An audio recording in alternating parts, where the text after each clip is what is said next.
Baik, assalamualaikum warahmatullahi wabarakatuh. Perkenalkan, saya Cucu Irawan. Di sini saya akan melanjutkan penjelasan dari Fa Alvin terkait dengan jenis kerusakan permukaan yang mungkin terjadi pada shaft di sebuah manufaktur baja. Adapun untuk kerusakan yang terjadi itu bisa jadi disebabkan karena adanya kondisi kerja yang ekstrim di pabrik baja, baik itu berupa beban yang tinggi, ada temperatur yang tinggi, lingkungan yang korosif, dan juga adanya partikel yang abrasif. Di mana nanti permukaan shaft itu akan mengalami kegagalan dini. Berupa yang pertama ada abrasive wear atau tri-body abrasion. Ini disebabkan adanya goresan yang searah akibat adanya partikel keras yang mengikis permukaan. Dan partikel keras ini kalau diteliti lagi secara mikro, itu partikel keras terjepit di antara dua permukaan yang saling bergerak relatif dan menyebabkan adanya goresan yang abrasif. Dan untuk ciri-ciri kerusakan ini, yang pertama itu alur atau goresan searah pada permukaan. Yang kedua, permukaannya tampak kusam dan tergores. Yang ketiga, peningkatan keausan seiring dengan berjalannya waktu. Dan yang terakhir, umur pakai bearing atau seal menurun. Lalu kerusakan yang kedua ada adhesive wear atau scuffing atau gelling, di mana kerusakan ini diakibatkan karena adanya material yang menempel dan tercabut akibat adanya kontak antara logam dengan logam.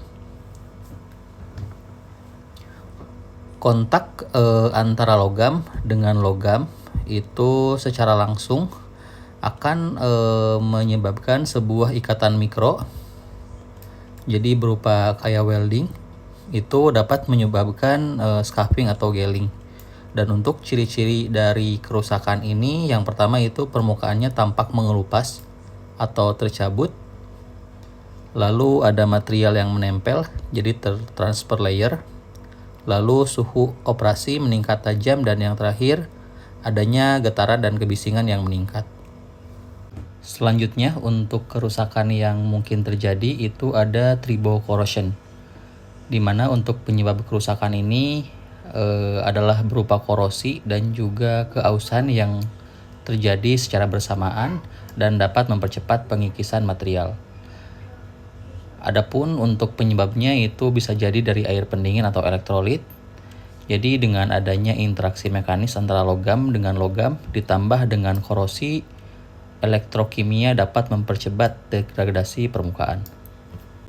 Untuk ciri-cirinya sendiri, yang pertama permukaannya berkarat dan tergerus, lalu pitting corrosion diikuti dengan keausan mekanis, lalu muncul pada area kontak yang basah dan juga bergerak, lalu adanya kehilangan material yang lebih cepat. Selanjutnya, untuk kerusakan yang mungkin terjadi itu adalah thermal fatigue dan juga spalling, di mana kerusakan ini berupa retak halus yang berulang yang berujung pada adanya pengelupasan atau spaling. Ini diakibatkan karena siklus thermal yang berulang sehingga menimbulkan tegangan thermal yang dapat menyebabkan retak dan pengelupasan. Untuk ciri-ciri dari kerusakan ini, yang pertama itu retak mikro pada permukaan. Dilanjutkan yang kedua dengan adanya pengelupasan lapisan atau spaling. Lalu ini terjadi di area dengan perubahan suhu yang tinggi. Yang keempat, umur kelelahan komponennya menurun. Lalu dampak akhir dari keseluruhan kerusakan permukaan yang mungkin terjadi ini adalah adanya penurunan efisiensi transmisi daya dan produktivitas pabrik.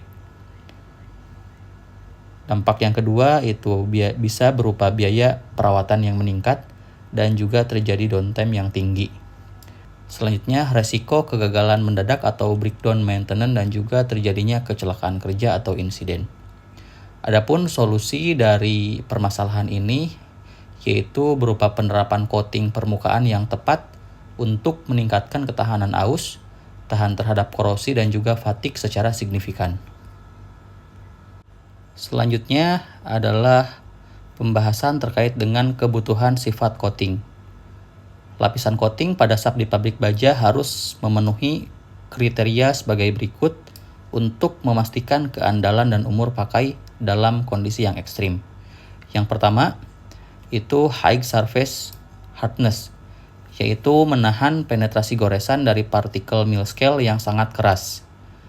Itu untuk requirement-nya sendiri, kekerasan tinggi mengurangi kedalaman alur dan laju keausan abrasif. Idealnya kekerasannya lebih dari 900 HV ataupun tergantung aplikasinya sendiri. Adapun targetnya itu adalah ketahanan aus terhadap abrasif yang maksimum. Lalu yang kedua itu harus excellent corrosion resistant, yaitu memblokir penetrasi air pendingin agar tidak mencapai substrat baja si SAF tersebut. Adapun tujuannya adalah untuk mencegah korosi dan pitting yang diakibatkan oleh air pendingin dan lingkungan korosif. Lalu dia bisa tahan terhadap korosi galvanik dan juga kimia, baik berupa air, klorida ataupun oksida. Untuk targetnya sendiri ini proteksi korosi yang jangka panjang. Selanjutnya, high bond strength atau adhesion. Adhesi yang kuat dengan material dasar atau substrat poros agar tidak mengalami delaminasi saat menerima beban puntir yang tinggi. Adhesi tinggi mencegah peeling, spalling, dan juga retak lapisan. Lalu kekuatan ikatan kritis pada beban torsional dan juga siklik. Adapun untuk targetnya sendiri ini adhesi yang kuat dan stabil di bawah beban siklik. Lalu yang keempat, good thermal stability. Sifat mekanis tidak menurun atau melunak saat terpapar suhu yang tinggi dari proses manufaktur baja. Adapun untuk tujuannya yaitu menjaga kekerasan, lalu kekuatan dan juga struktur mikro pada suhu yang tinggi. Dia juga mampu tahan oksidasi dan juga perubahan fasa. Untuk targetnya sendiri ini stabil pada suhu yang tinggi, lebih dari 300 sampai dengan 600 derajat Celcius disesuaikan dengan area kerjanya. Yang kelima, kemampuan ketebalan tinggi atau thick coating. Poros dengan ukuran yang besar membutuhkan lapisan yang cukup tebal agar bisa dimachining atau digrinding berulang untuk dimensi presisi dan ketahanan dalam jangka yang panjang.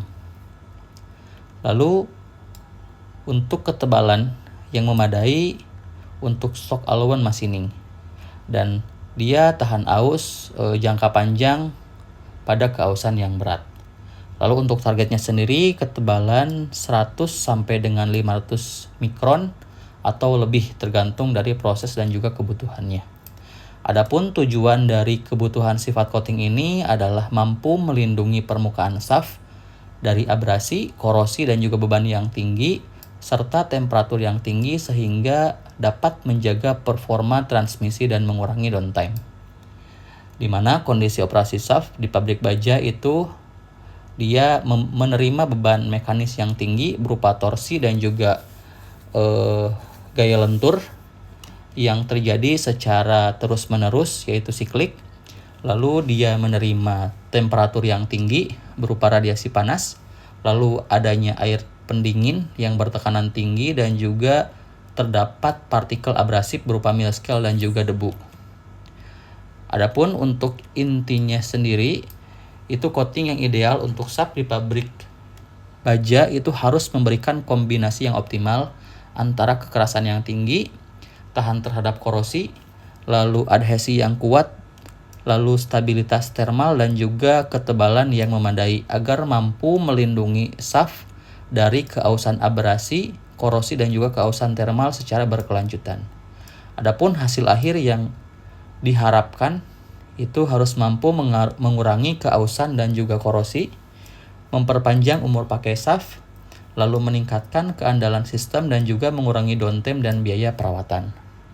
Baik, selanjutnya untuk presentasi akan dilanjutkan oleh Pak Danang. Kami persilahkan.